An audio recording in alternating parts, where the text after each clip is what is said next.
So welcome everybody to our masterclass tonight. We had one at 1 o'clock and the speakers are amazing. You are going to love hearing from them. So welcome to Angela, Carol and Mary, who are going to share with us today. But to start us off today with a devotion, Alex, all over to you. You need to unmute, Alex.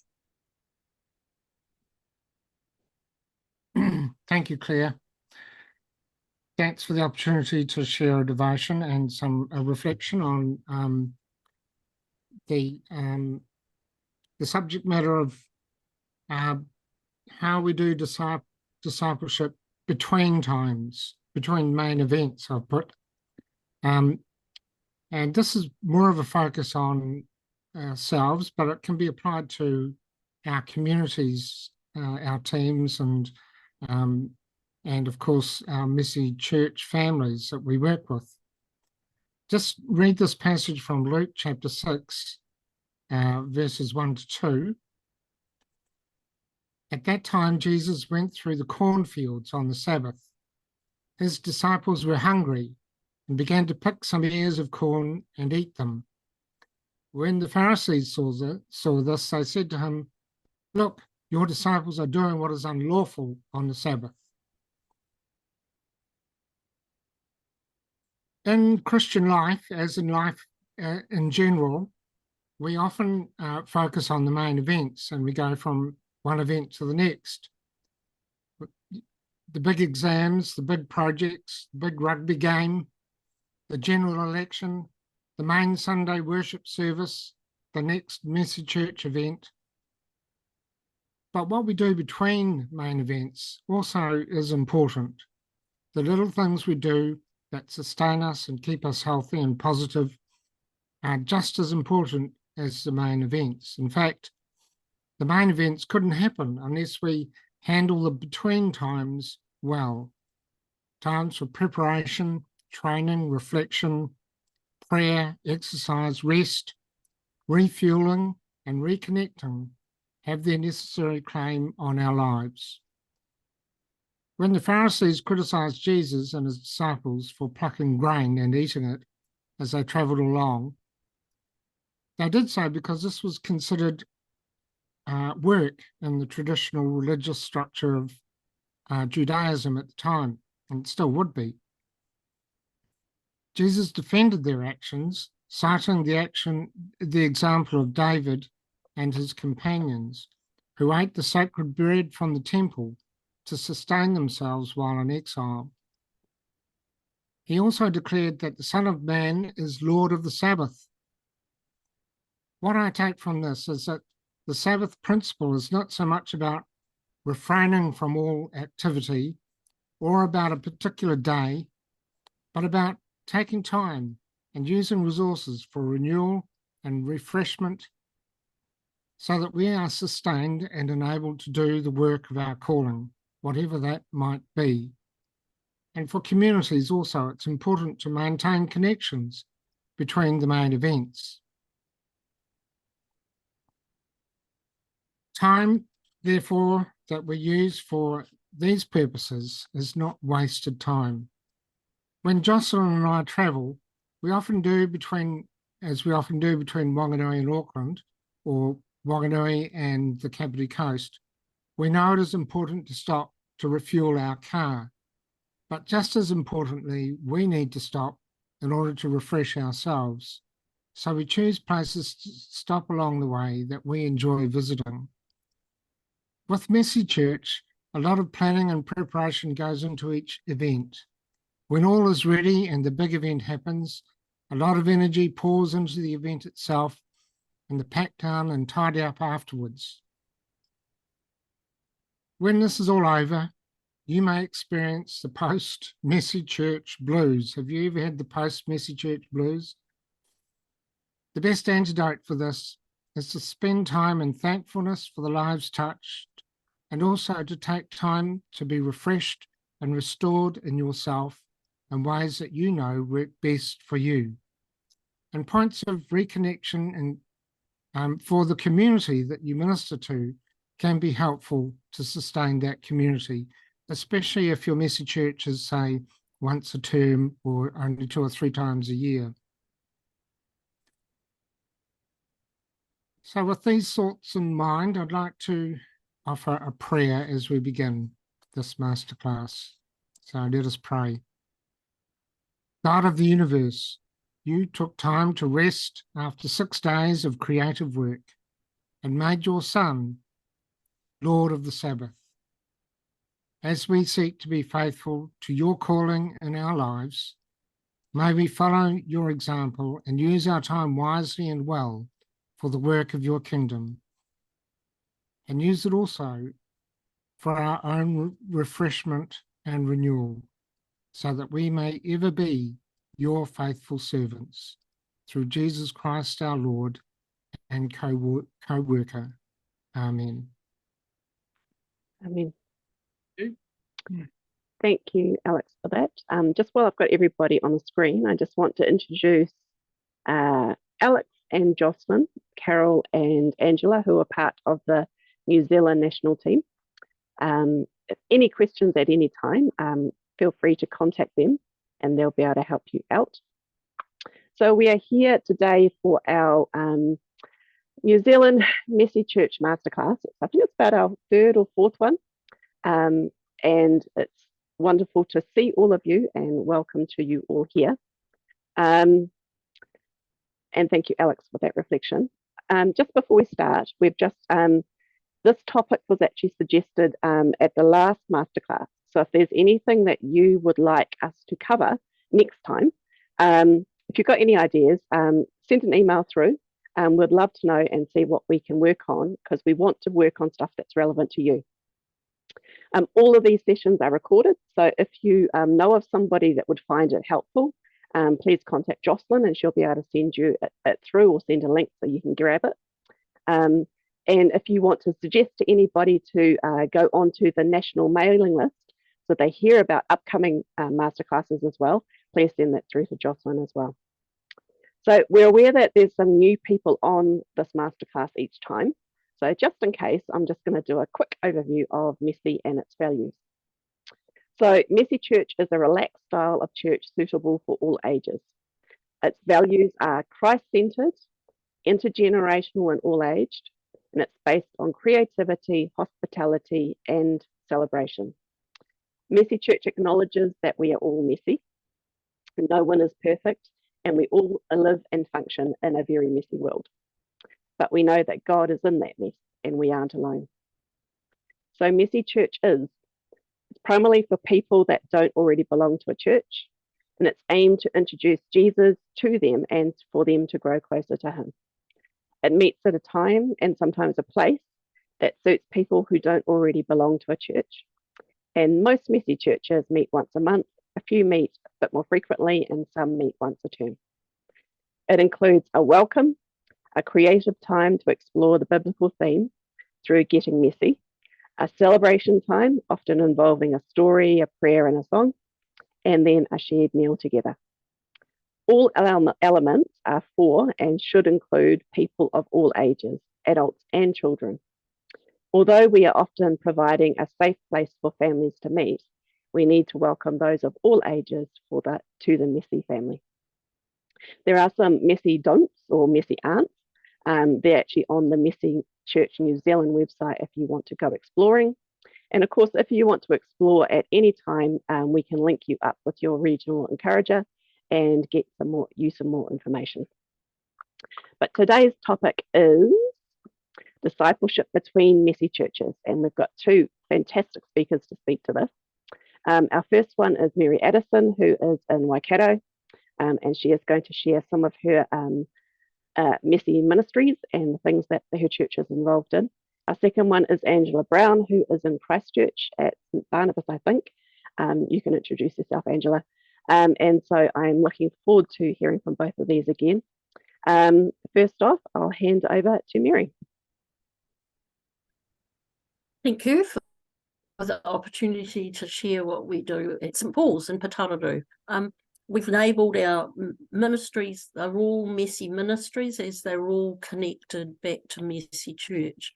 And it's about empowering, enabling and supporting and providing a sense of belonging and a safe place for faith to grow.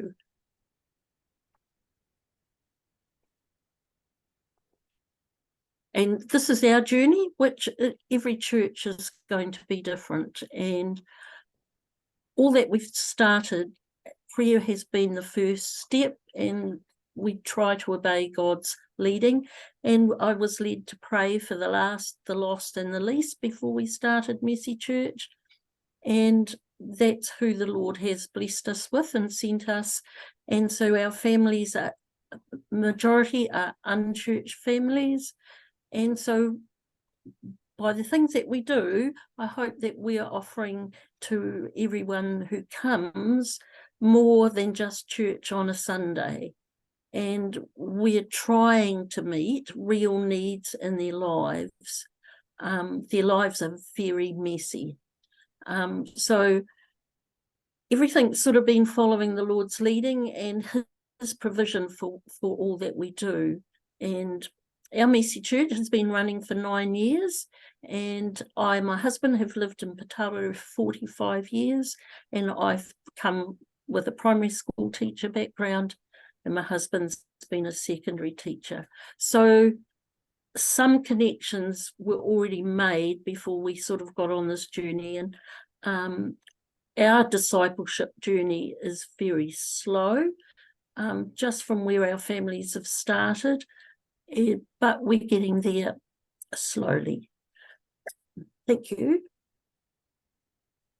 I started initially with rebranding Sunday school, and we call it Fun, Food and Faith.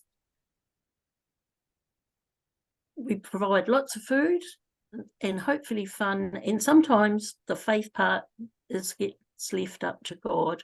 And we run it on a Sunday morning while service is on at 10, and it's all age in our parish lounge. We provide a safe place, fun and plenty of food, and I would get 5 to 20 children and adults attending most weeks. The adults that come just hang out. They're not comfortable going into church. They'll have a coffee, they'll play on their phone, but they'll be listening to the Bible story or whatever activity we're doing. And ours is a small congregation of about 20 oldies on a Sunday morning, plus our program, but the congregation is very supportive of all we do. And the oldies, whether it's saving paper bags for me, or they all contribute in some way, and always are delighted to see the children at church. And like Messy Church, we have a variety of activities offered in the program. Thank you. We provide a safe place to play and be supervised after church for the children. These children usually would be on the streets or just wandering around. The children don't want to go home after church, not like our own children who said, "Mum, hurry up, are we going?" A lot of them just walk to church. And I might share this one little story, it's extra. Next door is our little girl in the pink. She's 5, who lives next door, and the children always ring the bell at 10 o'clock. And when she hears the bell, she rushes out her front door, climbs the fence, and rushes into church. And it's a real blessing to see her do that. Thank you. We have an after-school program called Messy School. And this was started in a request and responded to a request from a parent who was struggling with literacy and asked if we could help. And so I suggested that we have a program for the children, and she sits in it and learns alongside, which is what's happening. And it's just, I call it literacy support group, as we're teaching phonics and spelling. It's nothing rocket science, but hopefully it helps. And the children named it Messy School. When they asked, they straight away said Messy School, which just showed how much they identified with Messy Church. Again, hospitality, a large afternoon tea is provided, and we start about 3:30, and it's only an hour till 4:30. And some mums and preschoolers stay and have a coffee. It can be quite messy and challenging with little ones running around, but it's that, again, that safe sense of belonging that they seem to enjoy. And I'll have 10 to 20 children attend each week, and I have 3 or 4 helpers, often from the community, and the children's ages range from 3 to 12. Most of them are all behind in literacy, which is part of the lost team in the lease journey. I've never really advertised it other than talk to our messy church families, and the children just turn up. They bring their friends or their cousins. And my feeling is that any sort of after-school program is suitable for making a connection. And it could just be board games or outside sport, whatever gifts or strengths you have in your parish. It's just a great way of connecting between Messy Church and with the community. Thank you. And that's just a photo of the children. I say come to the mat, but it's not the mat, it's come to the couches in the corner of our lounge, and they're very happy there. And the other photo is a messy school party, and that's on our back lawn that opens out into our fenced area. So that's what we do at Messy School. And a role that has developed in the last few years is advocacy, pastoral care. I try to support or connect with our vulnerable families with these agencies. I will attend with them or provide transport and money if needed. I'll take them to the doctors, or I'll put the money in, I'll pay the doctors. I try to be a good steward and more empowering than just feeding a need. And over the time, we connect with all these agencies, and they all know about Messy Church because I explain my role, and they're all very supportive of what we're doing. Thank you.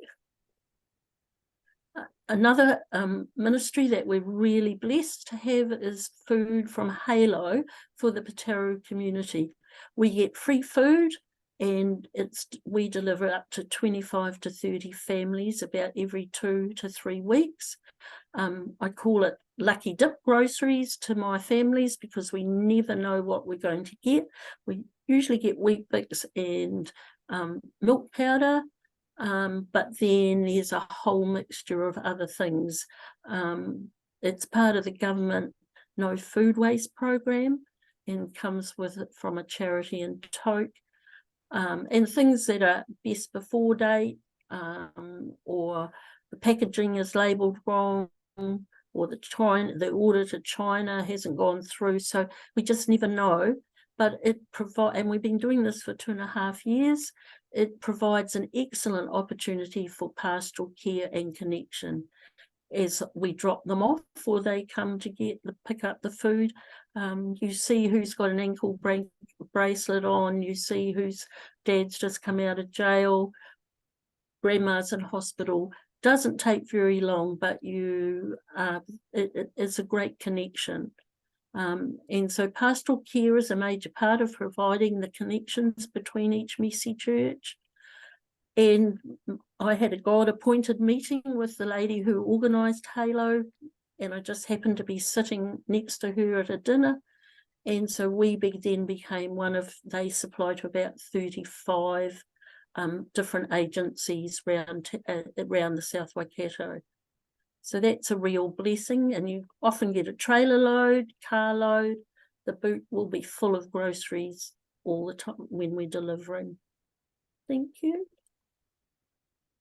Another connection I've made in the community and for our Messy Church children is the Variety Club in New Zealand, which is just the most wonderful charity. And I help the families apply with the executive office from the college. I get the birth certificate photos and the photos and the paperwork required, and so at least 12 of our Mercy Church children are receiving sponsorship, and that's been for the last 2 or 3 years, and it's valued at $500 for each child. The money goes to the school, and the school can claim for their school camp or their uniform, and they also get a warehouse growth voucher, but they're only allowed to spend it on bedding, clothing, things for camp. It's quite specific, and they have to identify themselves. And now there are new grants available for an extra $500 for them to play sport and have the gear. So that funding's worth over $6,000 to our families each year. It's a practical way of helping the families.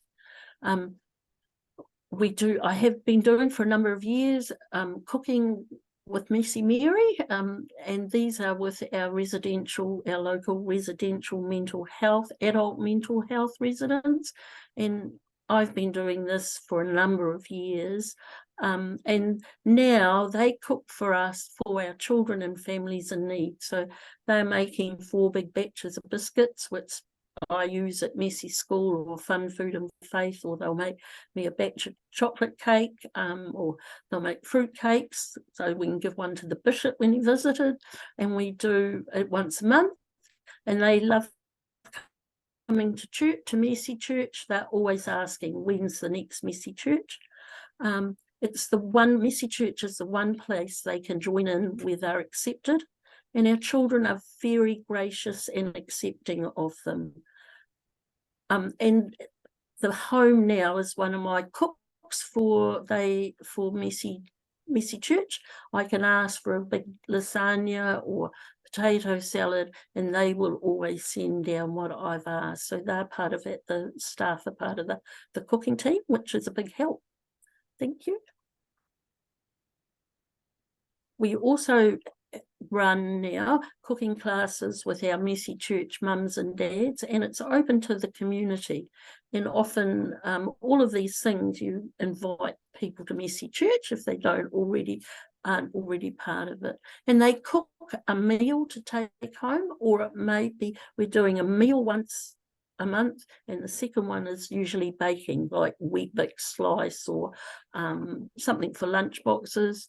And we provide all the ingredients, and it's usually get 10 to 12 families each time, and this happens twice a month.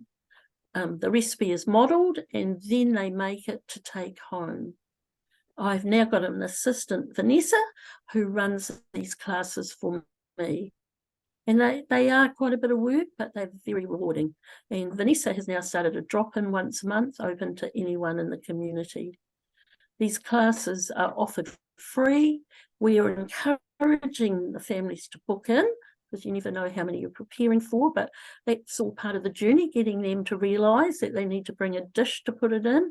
And we basically base it around the groceries we get from Halo. We save back some things if it's suitable. And today they made a potato bake. We've been given potatoes, onions, cream, long life cream, and so that's what they made, a potato bake. But we do try and use the groceries from Halo if we can. Thanks. Another ministry is furniture recycling. We'll recycle furniture to families in need. We get offers of furniture as older people move into rest homes or someone shifting. And this ministry helps meet real needs to our family. And I call it the Ministry of the Furniture, because a number of families, when I've been contacted by an agency, do we have something to help? I've been able to say, whether we're delivering a bed or a fridge or something, to say, oh, we have Mercy Church, or we have these programs. And a number of families have come to Mercy Church and connected through that. Other extra opportunities to connect. We usually do a Christmas float parade, and they all just our nativity float. I have had, not this year, but every year for the last few years, we've had a family outing, a day at the pools, trip to the zoo, trip to the beach. Again, this is at no charge. And the other one I didn't put up was the sheep trail. We do the Christmas sheep trail that's come out of Messy Church in England. Thank you.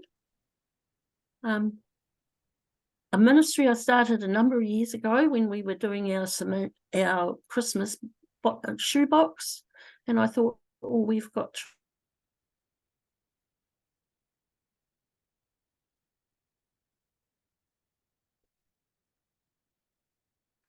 gift bags, and these are new gifts for adults and children, and our Ballymena, our mental health addicts, adults, they love getting their Christmas parcel. And it's usually practical gifts like undies, socks, swimming towel, games, and then whatever else I get donated. And we're very well supported by our local community.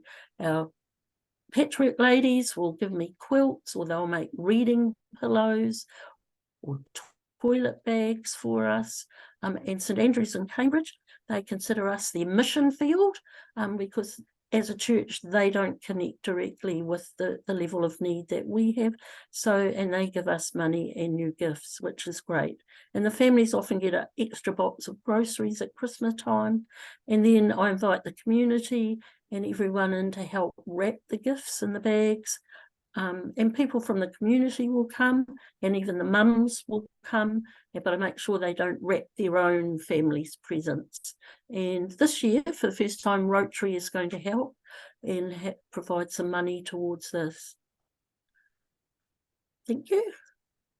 There's just our Kiara, one of our lovely kids, and that's what Mum took home to put under the Christmas tree from church. So, and the community centre will provide a Christmas food parcel as well for 2 or 3 of our families.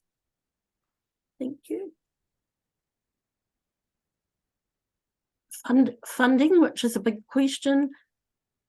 All our Messy ministries are offered free, and I attended a training with Lucy Moore when she first came out and did a training, and she said, don't charge. The money will come. And so I've listened to that the whole time, and God has honoured that. And I have a special Seeds church account, and Seeds that was what set up about 15 years ago, and that's growing in God's love. Money just appears in the account, just like you read about faith stories in books. And I have money available to help with immediate family needs. I can pay for the doctor. I can pay for bras for someone who's starting work. I can pay for a camp. I can do those sorts of things without having to think about where the money, and we're funded entirely by donations, often from people out of town, and I really apply for funding for any of our programs, and we would give away 6,000 to 8,000 each year, or that's been spent on Christmas gifts, food to feed everyone, funding the programs, excuse me, and cash to meet our immediate real needs. For me, sorry, it's a real witness of God's blessing and provision. All our Messy ministries have started and grown from God revealing a need. Thank you.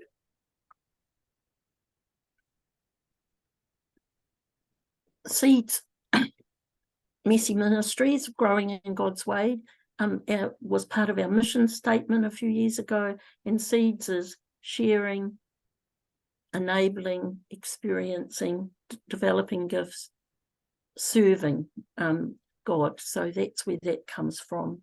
And so all we do is connected with Messy Church. We can't afford a minister, but Parish Council has employed a 20-hour-a-week assistant for me. Vanessa is very talented and has taken over the cooking classes, helps me on a Sunday, helps me at Messy School. Not everyone attends every group that we offer, but some attend 2 or 3 activities between each church. One big extended family will come to Messy School because Sunday just doesn't work for them. Do a lot of communication by texting, and which keeps me in touch with families and their pastoral needs. And we use Facebook and Messenger. Yep. I think that's it. So Messy Ministries for us fills in the gaps and keeps us connected between each Messy church and our local community. I have to add, we only do Messy Church on about every 6 weeks. We don't have a set day. It's just what day suits the team. I just couldn't fit it in on once a month model with what we do. And so for anyone, prayer and the Lord's leading is so important. And I have always found that when you step out in faith, the Lord will always honour and bless what you are doing in his name. Communication is so important. And all these ministries have grown from Messy Church. And our next step is to encourage baptism and discipleship. We have had a blessing of two of our young mums who'd been married, so we sort of started, and that took place at Messy Church. That's where they felt comfortable. So we're sort of on the way, but on a different journey to some. Thank you. I think that's it, is it? Yep. Just want to say thank you to Mary for sharing with us. Is there any questions or any comments from everybody?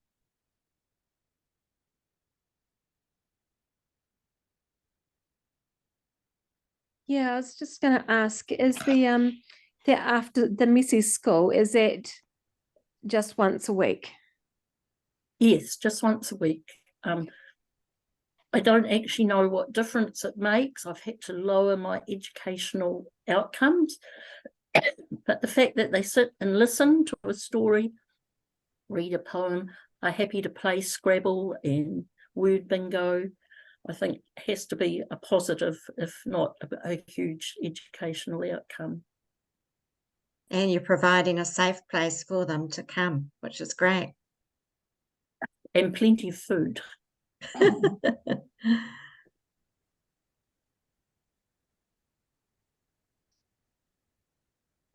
Okay. Thank you so much, Mary. Our next speaker is that one, Angela.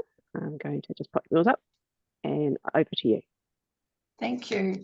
I'm Angela Brown, and I'm from Christchurch, and yes, my parish is St Barnabas. Yeah. And I've been there since I was 13, so it's a good 50 years plus. And I was saying earlier today that Friday Zone and the Vision for an After School Club actually started about 30 years before it even happened. It was I could see the need for something for children and families that was midweek or end of the week. And part of the vision where we had mainly music Friday morning, and then we could see this need Friday after school, and then the children or the youth could lead on to youth group. And that is what happened. So if we go to the next slide, it was 13 plus years ago. It was in term time Fridays 3 to 5:30, and sharing the church vision statement of following Jesus and extending God's love. The next one, we can see in the photos up the top is our dear friend Florence, which is the young girl in the blue top. There she is as a participant of Friday Zone, and on the right here she is, obviously through COVID, a helper. And I was saying earlier to the team that she's also now become the children's ministry leader of the Creation Bubbles area on Sunday morning in our contemporary service called Live Streams. So this statement from Word Today, which I've sort of tweaked a wee bit: good preaching and music may bring all ages into church. but relationships that nurture will keep them coming back. And so for us, Friday Zone is between our messy churches, obviously weekly, and our messy churches tend to be 2 times a term. That's with everything else that we offer in the parish. That was our capacity. It did start as just a children's after school program, and then as time went by, we realised that there were parents, there were single people floating around that had a need for connection and belonging. So that was part of the outreach, as I've said here, between messy churches. It's less formal. It's midweek, or the end of the school week, reaching families who've never experienced a formal church service. And here we are in the hall. The doors that are open up there are part of the walls of the hall before they were all changed just last year. But we still do have that library there, and you can see 2 of our community children. They come from 2 different schools, and that's part of the starting the afternoon. They just come and get their afternoon tea, which is cheese and crackers and carrot sticks and water. Some parents have brought along cakes and cookies and other sweet things, but we tend not to do that, just so the sugar levels doesn't suddenly rise and behaviour going haywire. One of the big things here is that the children and parents have invited their friends and extended family to come. So in one family, we've had 3 generations. And the pastoral care that's gone over time with that family has been absolutely amazing. And also we know that we've got community families and even some of our church families that having a play date at home is not part of their family choice or ability. So they've invited friends to Friday Zone as their play date place. So that's been incredible to know that we're actually helping those children be social, mix school friends and others. The core values are the same as Messy Church: Christ-centred, creative, all-age, celebration and hospitality. You can see the top left photo there, that's part of the art time. I'm just saying, when we were away for a term on leave, the lady who led it said, oh no, we stopped doing art activities, they just weren't used. And it was like, oh, I know there's some children there that's all they want to come in to do. And even if you just put a choice of pipe cleaners and glue sticks and things, they create something amazing. So that's a really important part of that free choice time. Play-Doh, which is the photo to the right there, is another absolute must. We couldn't do it through COVID and really noticed what a difference it made to the children, because it's sort of a soothing activity as they come in. And the bottom picture is one of the celebration times doing a prayer experiment, I suppose I probably would have called it, which is the Skittles and water and talking about prayer and the time that it can take for some of our prayers to be answered. In the Christ-centred celebration time, you can see the whiteboard there, which is Florence is at that. Seating we have around that space, and there's Zoe, one of our youngest, and it's I guess the message is like hangman, but we don't call it hangman, we actually call it resurrection man, just to be politically correct. And the children actually just can't wait to take their turn to be the leader of the filling in the gaps. So you can see it's not every word, it's probably average about 5 words to fill in. And that's around the theme for the today. There might be the memory verse. It might be a value that we want to encourage. And you can see we don't mind toddlers up the front there with the whiteboard at the bottom of the line. We can usually see over their heads. In that celebration time, we usually have the welcome and their news and sharing their triumphs and challenges. The Jesus Storybook Bible, I've got a picture of that there. That is my absolute favourite for sharing the stories. I love the language. I love the language for children and for adults. And that is something that either that or the Beginner's Bible we give new families at Christmas time to take home. And then I often use the Godly Play way of experiencing the story deeper, and that is, I wonder what you heard. And I'm very conscious that some of the parents who would come would really want to have a comprehension test of what they've just listened to, but I really try and just wait, and sometimes it is being silent and just waiting for a child or a parent to offer what they heard, and it's really quite touching what has come up. During that free choice, there will be activities that are linked to the story, but we may sometimes have an activity after. It could be a craft, or it could be part of an outreach project. We have done Operation Christmas Child, and for the city mission, we've done Love in a Box, which is the same idea as the Samaritan's Purse Christmas Child. And then we usually come back for, or have a game, which our young leaders help with, which is fantastic. One of the favourites is one we called Friend, Friend, Can I Cross the Golden River? And then the reply might be, you can come if you're wearing blue or red, or waddle like a duck, or whatever. And Duck, Duck, Goose is another one they just love. We have a conversation quiz game, and they like to be quiz master and take turns to hold the microphone and call out the questions. They'll say easy or hard, and these little cards have questions like, do you think children should get pocket money, and should they work for it? Or what would you, if you were an adult, what would you do about? And there might be some different examples. So they've been really good at finding out more about the children and their interests and their thinking. And we also have acts of service, which is time to tidy up everything that's out and help set the tables and chairs up for dinner, which is normally about 25 people, up to 30. We have a prayer time, often collecting the prayers. I have a separate little card that I've used, and how can I pray for you today? And they might write down their prayer need, and I will collect those in and pray through those in the coming week. And we do the Lord's Prayer like we do at Mercy Church with actions, the blessing with actions, and the sung grace, which is the same grace that is used at Mainly Music. So families that have made that progression from Mainly Music to After School Club have something that's familiar. And then food, glorious food. It is dinner. It is things like deviled sausages, rice, shepherd's pie, chicken and bacon casserole is one of the favourites. My husband cooks that, so it's just very, he would call it basic family food.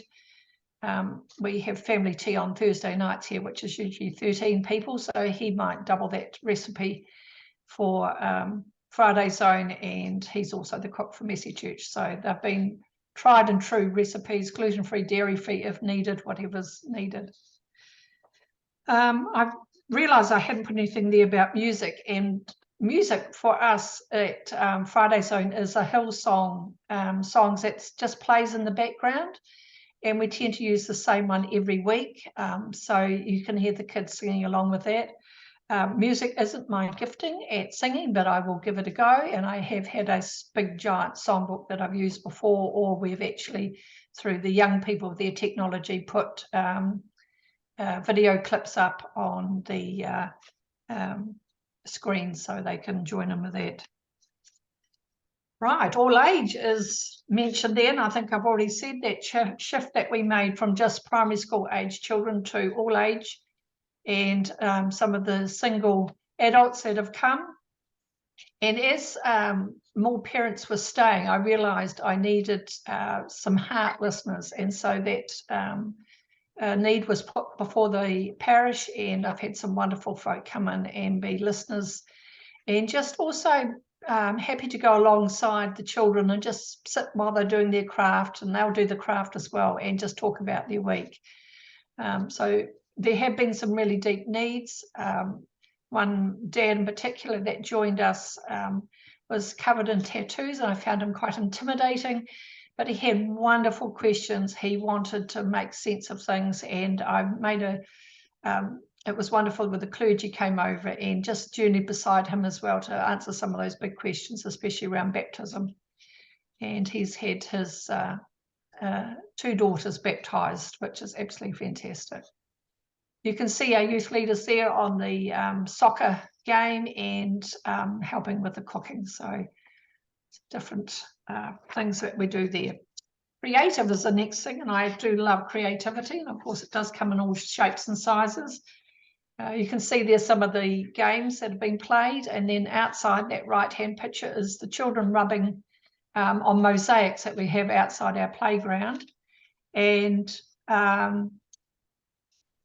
they are using the crayons to go over those tiles, have the different, through the church year.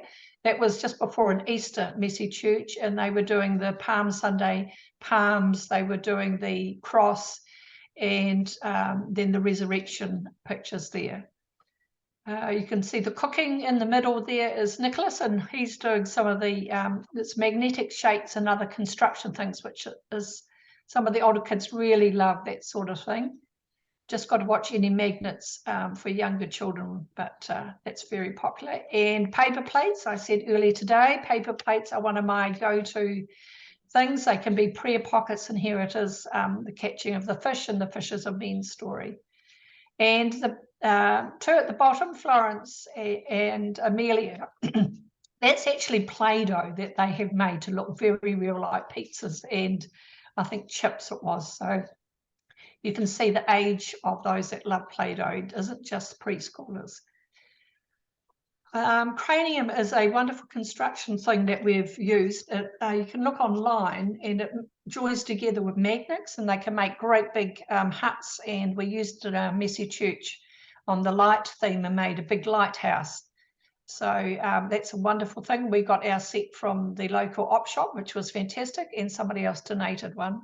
Hut making is definitely one of our, especially in the early days, it seemed to be every week they wanted to make huts. So I'd have big old sheets or tablecloths. And of course, then you had the boys' hut versus the girls' hut, and who could raid each other's huts of their cushions. Sometimes it got too argumentative and we had to end our hut play, but all those things are just adding to the wonderful memories when you've got all those ages together. Hospitality. We know hospitality is not just about food, it's also about knowing their names and being able to call each other by their name. The buddy system with our youth and our young ones, and of course those wonderful heart listeners. And we've started an adults coffee table. So I found some of the mums that came in were quite anxious, and that was a problem that they had in their life. And so to sit at a table with some of the heart listeners and other parents and just talk about what was going on was a real blessing.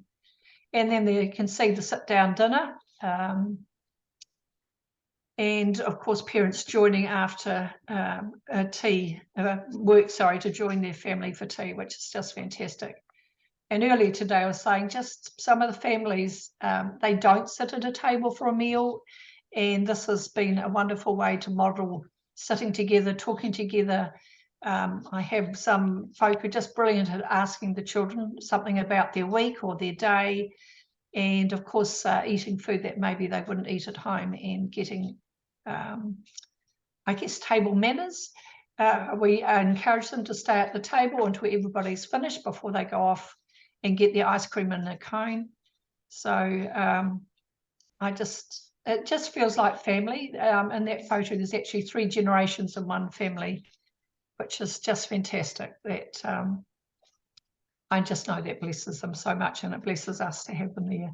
And I've already talked about Bibles going home, but also my husband tends to have extra food that goes home in ice cream containers. And one family had a little one that in the pushchair, and they could carry home the extra food. And it was very humbling to know. They said that will last their family of 4 for the weekend, what he had left over. So that's been a really powerful and humbling ministry to be part of. And I've got some comments from some of the parents, which was actually used in our diocesan magazine.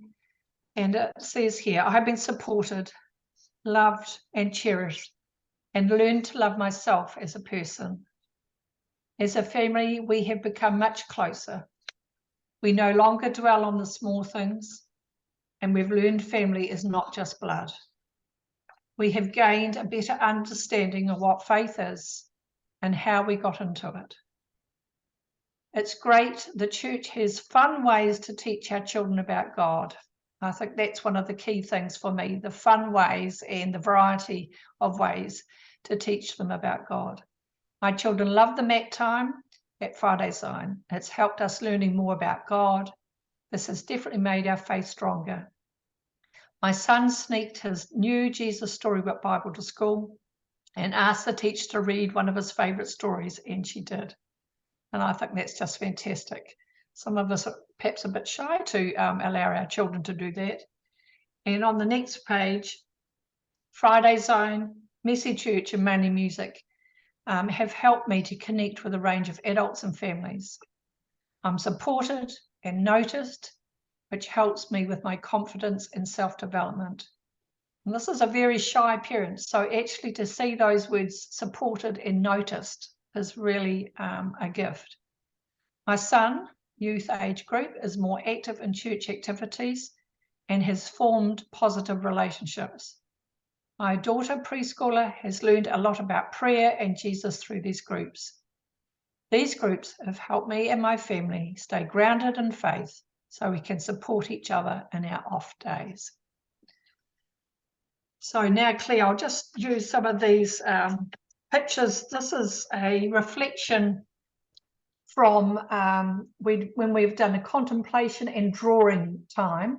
So the children, as I've read the story and retold the story, have put in their thoughts.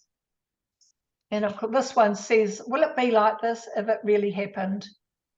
And the helper of the Samaritan is saying, I couldn't just leave you there. Thank you. And this is a Easter reflection. This is a 5-year-old that has done this. I don't know if you can see the different parts. There's the cup and the cross and a beautiful big heart. And she said, my love heart has pictures, and the pictures are the wine and the cup. And my other part of the love heart, and in the other page it is Jesus on the cross. And the people that put Jesus on the cross are the bad people who didn't love Jesus. 5-year-old, just absolutely amazing. This is another one, with God all things are possible, and we've just had the shapes there, and they have created a response to the story. I think in the box it said, I would say sorry. I can't exactly remember what the story was, but also she's written, God gives me a second chance. Very powerful message to learn. This is another one that one of our older youth helpers did around the time of the Ukraine, when we were praying for peace. And we also did posters that went into church and we used as reflection. This is one of my favourites. It's the story of Zacchaeus. It's just a folded piece of paper, and as you tell the story, you rip out the shape of the tree, then you rip out the shape of Zacchaeus. You can take him out of the tree, and then I've used this to go on to tell the story of the cross by ripping here to make the cross. So the story is of 2 men and 2 trees. And this I usually do with the children. I tell it first and then I get them to do it for themselves, which is very tricky, but they do very well. This is a very simple paper folding, and we've used it to make pockets, prayers. You can also use it for a cup. I've used it for the story of the woman at the well, and of course then we've filled it with water in to see whether it holds. So this is I'm sure simple instructions on YouTube. And we just asked them to reflect on what they like about Friday Zone and what other things they would like to happen. Most of them spoke about the food and the games and yes, non-stop cricket and all sorts of things that they would like to do. Now, this is one of my prayer pockets, but also when we did Love in a Box, we filled these with love notes to go to the people that we were sending them to, not just children, but also adults. So I can give you a quick demonstration on how to do that. It's just an A4 piece of card, fold in half, use your scissors to just do curves at the top. Open it up, fold up to that little V that you can see there, and then just fold in to that midline to make a triangle. The other one to make the other side of the triangle, and then just fold down that bit. I might just have to put that down to do that to show you. It's a bit wonky, but you get the idea. And then I usually trim off these little bits, and we can put a sticker there to help hold it. And we've also punched holes in this above and used a Chanel stick to make it into a little carry bag. So that's one of my favourite things. A lot of messy churches, especially around Christmas, any theme on love, Mother's Day, Father's Day, all sorts, we've done that. And I forgot to show this afternoon. This is just a drink bottle, little drink bottle, and we call them post-it story bottles. This is a Christmas one. I don't know if you can see, there's actually a very little Jesus in there. There's a bell, there's some stars, there's tinsel, there's little things that look like gems. Obviously it's a good for little preschoolers, 8-month-old, they can shake it, but also for the older children, they can undo it and then just get out the items and then post them back in again. It's one of the most favourite things, especially at our play group as well. And we've done that as an activity at our message church. So it's just a little Christmas contribution as well. That's me. Thank you so much, Angela. Is there any questions for Angela? Or comments? I'm trying to figure out how I can do that heart pockets at Christmas now. Good. It's very easy. I'm going to say that, excuse me, I've practiced making that heart since this afternoon session, and I've got it right down. So thank you for sharing that idea. Good. The tricky bit is just that first bit when you do the cutting here, because a lot of them want to cut the bottoms as well, but it's only the top. That's the secret. Easy. We've done these by the 100. Actually, we've also put them underneath the chairs of the parishioners at a pageant, and we had a message inside each of the hearts for each parishioner who was there at the pageant, which was a lovely way to thank everybody for their support of children's ministry. Ash Wednesday next year is actually on Valentine's Day. Wow, perfect. Our minds race ahead, don't they? Yeah, I was saying earlier that Friday Zone unfortunately did finish after 13 years because my husband and I, who were obviously the key leaders in it, needed to withdraw to spend more time with our own grandchildren.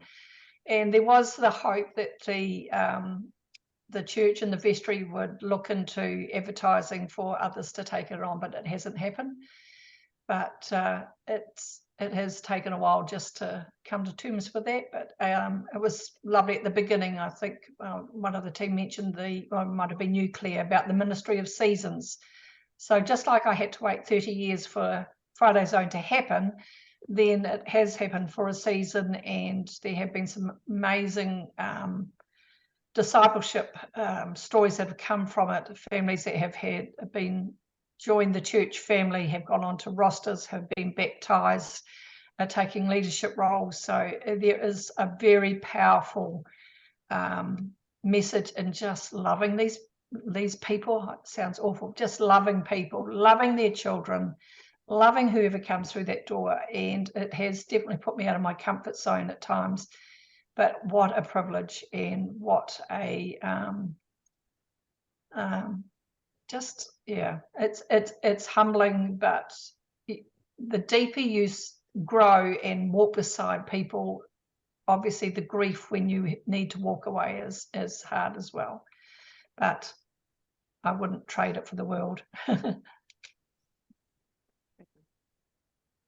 Okay, we're going to move on to our next part of our Messy Masterclass tonight. So our second theme, knowing that Christmas is coming, is we've decided to do some 'Tis the Season. Katie and Carol have done this together. Katie can't join us tonight, but Carol is going to share with us tonight. I'll let you introduce yourself. Are we good to go? Yes, you're there. Yeah. Okay. Yeah, I'm Carol Lewis, and as Claire said earlier, I am part of the national team, but also I've had at least 10 years experience in leading Messy Church within the Kapiti Coast.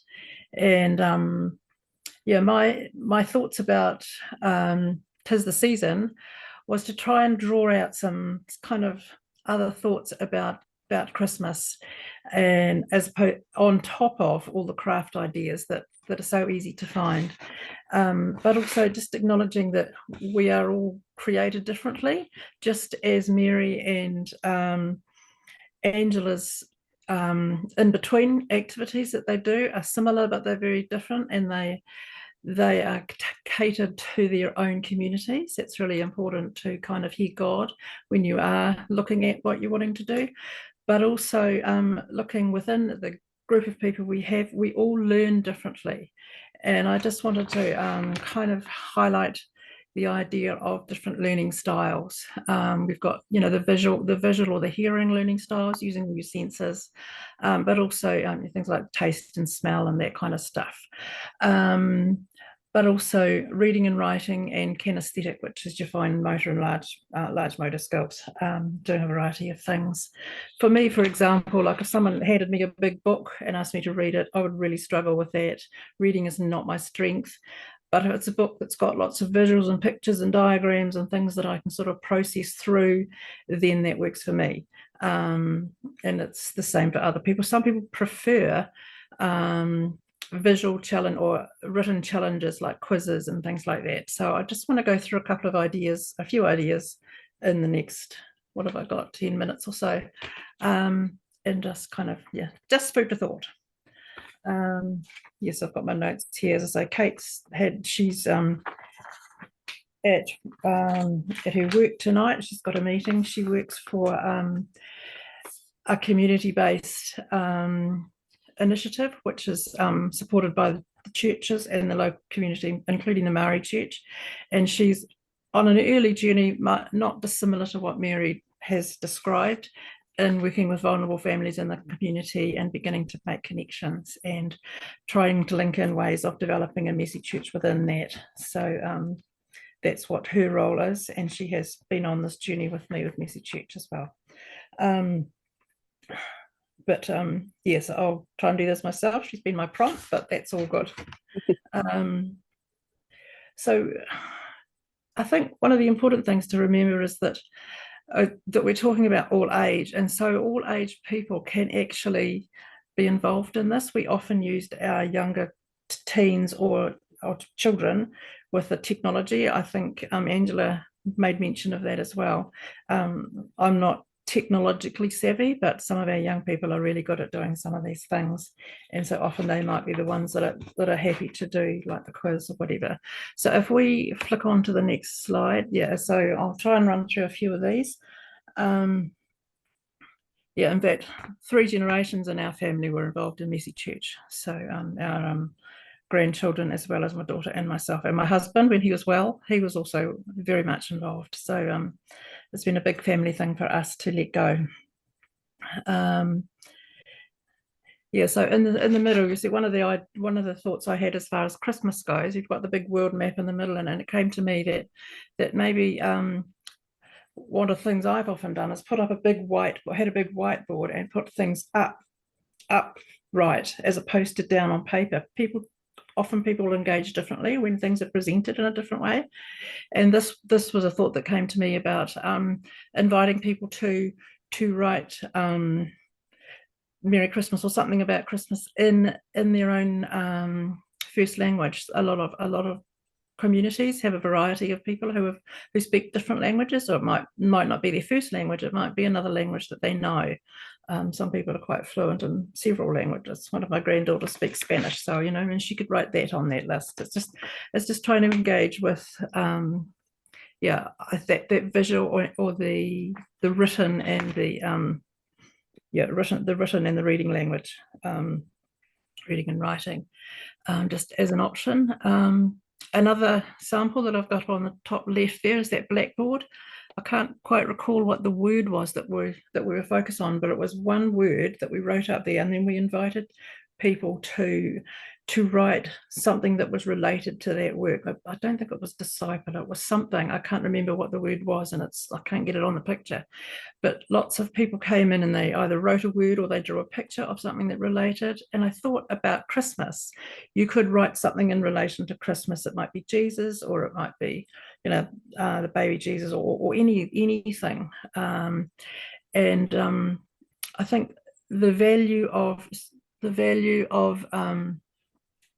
of doing this is that you've got a whole variety of age, and for the children that can't write, they may draw, but also you're engaging adults in helping them if they might be able to express what it is they want written, and then an adult can write it for them. So it's engaging and supporting each other, and it's amazing what you learn from children, from what they've written. There was examples shared. Angela, you shared a few things there where surprising what the children had to say, when they're given that opportunity to express themselves in a variety of ways. The other things that I've got up on there are things like Christmas trivias, acrostic poems, Christmas quizzes. I use a lot of resources from Pinterest, and then I just tweak them and change them. And as Angela suggested, you can invite the intermediate age group, the older age group, whatever, children, adults, anyone to be the quiz master or whatever. It doesn't have to be just a leader. It can be anybody. It's about building people's skills and growing in confidence in those areas. And I try where I can to add on a table nearby or around where the activity is happening a wondering question, like for example with the one about the map with the languages. I would put things like, I wonder what languages were spoken in Jesus' time. Those kind of questions to engage people into that time and into what was going on. That sort of thing. Another one that I've got on my list is acrostic poems. I once did this with the Messy Church, and again I can't recall the theme that we were using, but there was a young child and his mother. The child had dyslexia, who was around about 9. Anyway, the mother worked closely with him to show him how to write this acrostic poem, and she was absolutely blown away with what he knew about the theme. She hadn't realized he had that much knowledge because he's not a big writer. He doesn't normally write a lot, but with working alongside him and with her, they were able to do this together, and she was just overwhelmed by what she knew, and it really built her knowledge of her own child. But also I noticed that he then ran back and created another one all by himself, so it gave him that confidence, and then he just spent a lot more time wanting to be engaged with things more and more from that point on. So there's different learning styles and being open to offering that variety of doing things. Another one I had is a drawing a nativity, and one of the, is that on the next slide, I think, in Claire?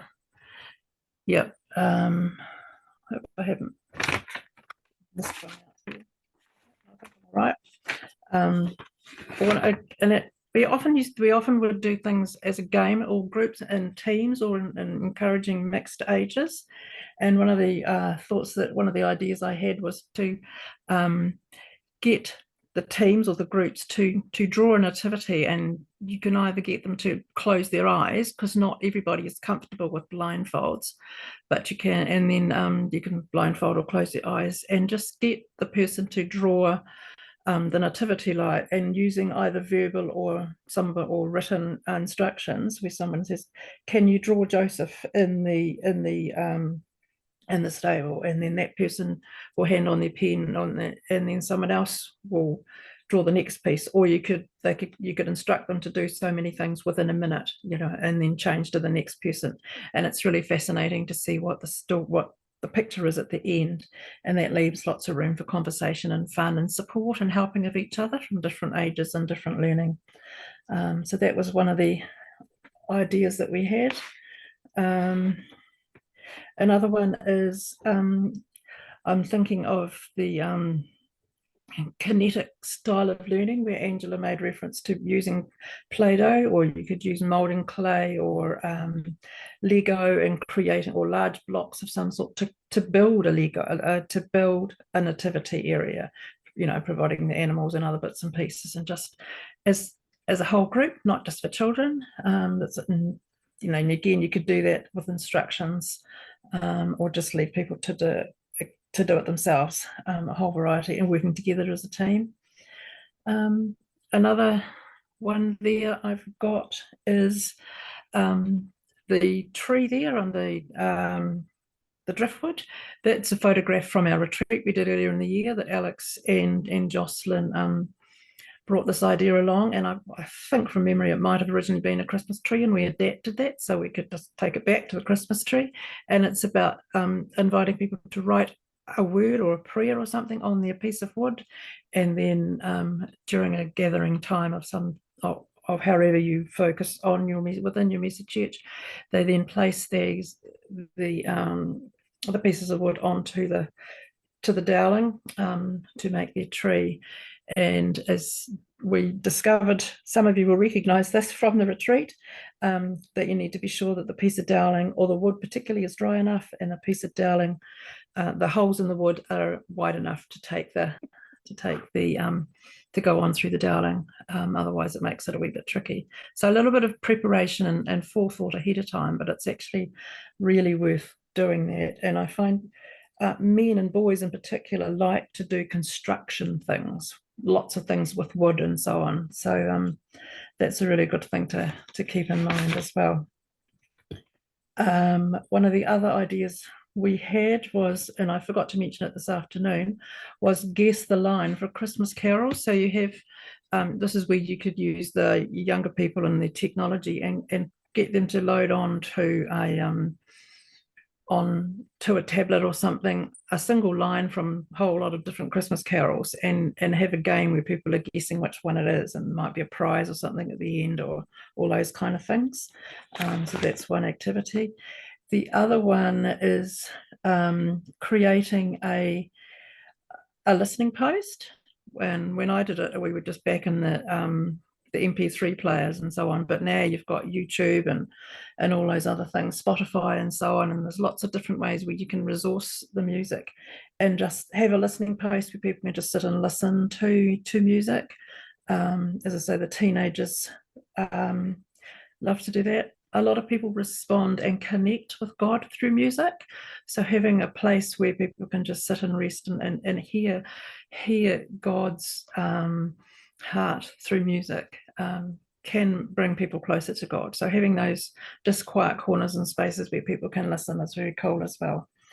And as I said, it's a good way of engaging teenagers. We had teenagers on our planning team, and they always came up with really good ideas in relation to prayer or all sorts of things. Another thing that we did in relation to song was, one of the sessions we had, like as part of our welcoming or our icebreaker, we again brainstormed ideas around a theme, and you could have Christmas and just brainstorm ideas of what Christmas is, and just come up with words and phrases and all sorts of things. And then what we did, Katie and Shirley, they went up, who were both very musical, and they totted off for a good 20 minutes or so while some of the other activities were going on or other things were happening. And then they came back and they taught us a song using the words that we had put on the whiteboard. And then we sang the song to a familiar tune, be it Silent Night or another familiar Christmas song. and it was really good. I guess the only caveat would be about copyright. You could probably only use it on that evening. You probably couldn't necessarily use it. I don't know what the copyright rules are these days, and I don't know how particular people are, but just have fun with the music. That's all I say. And messy church is about being messy, and sometimes we will get it wrong, but that's okay. That's fine. Other options I've had here are like Christmas in a Minute, which is on to the next slide, I think, Claire. So it might be like you're gathering a whole, like about 12 items that are related to Christmas, and you put them inside a stocking or inside a hat, and then you have a timer and people try and guess within a minute how many things, what things they can feel inside this container. And then pass on to the next person and all that kind of things. And you can do it with prizes, or you can just do it with fun. Or the other option is smells, the smells of Christmas. And again, things like cinnamon sticks or strawberries, or other things that remind you of Christmas. Some of you will have your own examples there. And again, the wondering questions around, I wonder what smells were in the stable when Jesus was born, or I wonder what smells remind us or you of Christmas today. I wonder what has changed from, when you were younger, or those kind of things. So that's basically the ideas. And then Katie had she had an idea. I can't explain it as well as she did, but I'll just hold the thing up, and she has written her own Christmas scavenger hunt, and it's got all these things here, where she puts all these things around the room, and then there's a set of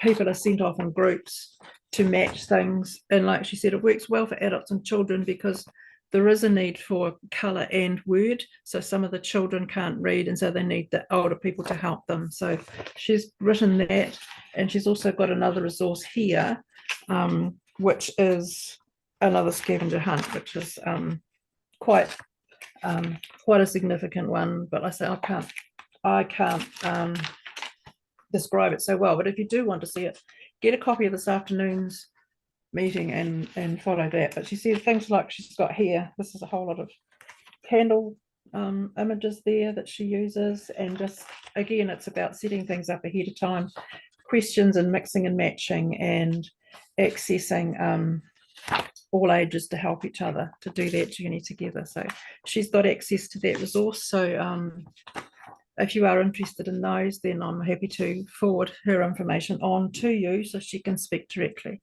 Or as I say, watch this afternoon's session, and you'll get a bit more information on there with that. And I think that might be me. Yeah, I am. I'm done. And the picture there is I just loved it because it was I can't remember what those biscuits are called with the fruit inside. I just thought that was a very clever and quick and cool, just an image of the Bible done with icing. Very simple. So yeah. Jocelyn, do you want to speak to this? And Jocelyn has something on, yeah. I will. Actually, Helen could too, but this is what we did at our Christmas messy church last year. The bottom one is a Advent wreath that we did in a sort of a New Zealand coastal kind of thing. So just something a wee bit different. I found those cups at an op shop and the candle holder. And the stones.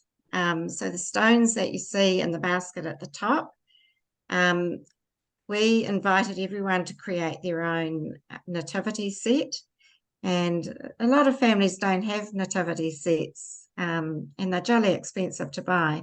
So this was a great thing to do, and the pictures on them are from, you can Google, ask Google for them. They're free nativity printables. So if you Google free nativity printables, you'll come up with heaps of options. But if you get stuck, I've still got a copy of these ones. So we just printed these off, cut them out, and we used Mod Podge to stick them on. and then gave them another coat of Mod Podge once it had dried. And the beauty of these is, I mean, our own grandchildren have done these, and they bring them out every year to show us, you know. They become a treasure. They become a family treasure. And there was one elderly lady at our last Messy church when we did this, and she was so excited. It was like she had her own Christmas present to take home and put under the Christmas tree. So definitely worth thinking about. It worked well. Jocelyn, I saw a family who did that at their Messy church. It was about a month ago, and I saw it in their front yard, and I said, "Oh, you've made that at Messy church?" And she said, "Yeah, they actually put it out on the street on their fence, and they live in quite a rough area, and they never went missing, not a single one of them, but they were rearranged. You know, like people had gone past and retold the story and rearranged them." Oh, that's so special. It's really cool.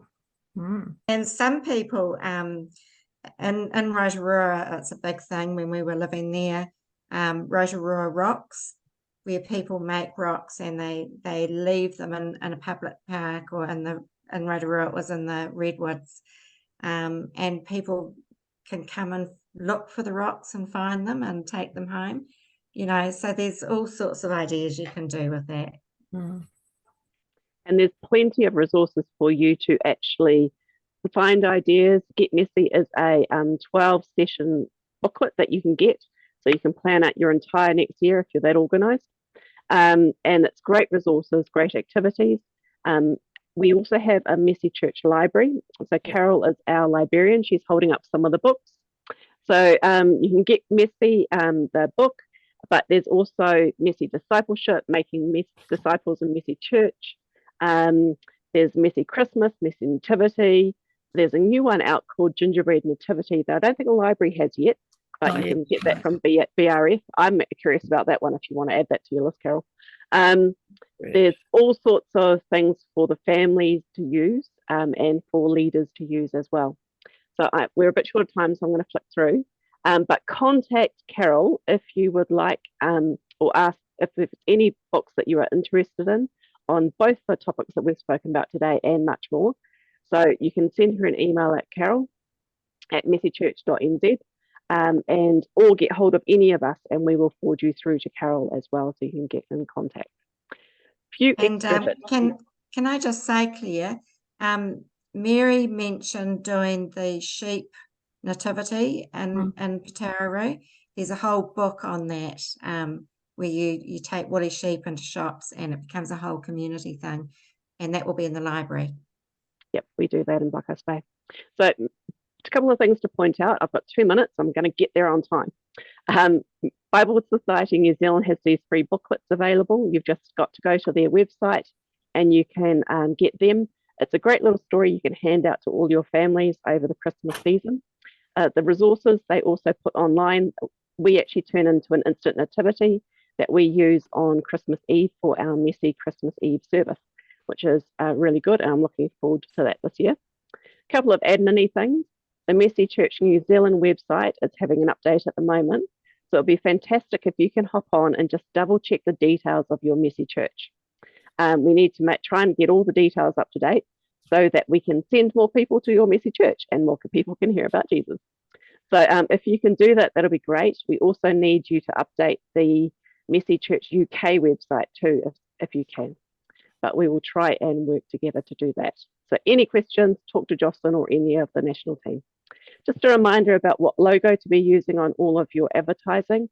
Make sure you're using this one. We've had it now for about 3 or 4 years. And if you haven't looked up the rules around using it in a little while, it's worth hopping onto the UK website and just doing a quick review. Coming up in May next year is our Messy Church Roadshow. We've got Greg Ross coming from Australia and Dr. Dave from UK, who is, of course, Messy Church Does Science. It is coming to a town near you. So we plan for May, we're loading up a van and we're coming near you. So we'll get details out as soon as possible, but it is going to be fantastic. It's going to be extended training during 4-day sessions. So if you are wanting something like that, get in touch with us. If you've got ideas, get in touch with us. We want to hear from you, basically. And would you believe it? We've actually worked out when the next masterclass will be. So on your calendar, put in March the 5th. And we would love to hear any ideas you might have on what you would like us to cover. We want to be relevant. We want to be useful. Would you want us to focus on values? Do you want us to focus on our subject? Is setting up a new message church like you want to hear? But get hold of us, let us know, because what we want to do is be useful and helpful. Whoopsie. And so basically, that is our evening, our masterclass. I didn't mean to do that. That was a bit of a shock. So I want to thank all our speakers for tonight. Thank you to Mary, Angela, Carol, for sharing your stories with us and all your ideas. And thank you so much for that. I'm going to get Alex to pray for us as we finish off, and then we can hear from you. You're muted, Alex. Let's pray. Gracious God, we thank you for the Message Church families all around Aotearoa, New Zealand, and the world. We thank you for the encouragement we've received tonight. May your blessing be upon us all this evening and in the season to come. In Jesus' name, amen. Amen. Amen. So thank you to everyone for joining us tonight. We hope to see you at our next one on the 5th of March, but hope to catch up with all of you before then as well. So thank you for being with us tonight. And don't forget, if you want the recording, contact Jocelyn. Thank you very Thanks, much. Claire. Yeah. Bye, everybody. Bye. Good night. Bye. Bye. See you soon, Helen. Bye, Anne. Have we finished the recording? Oh.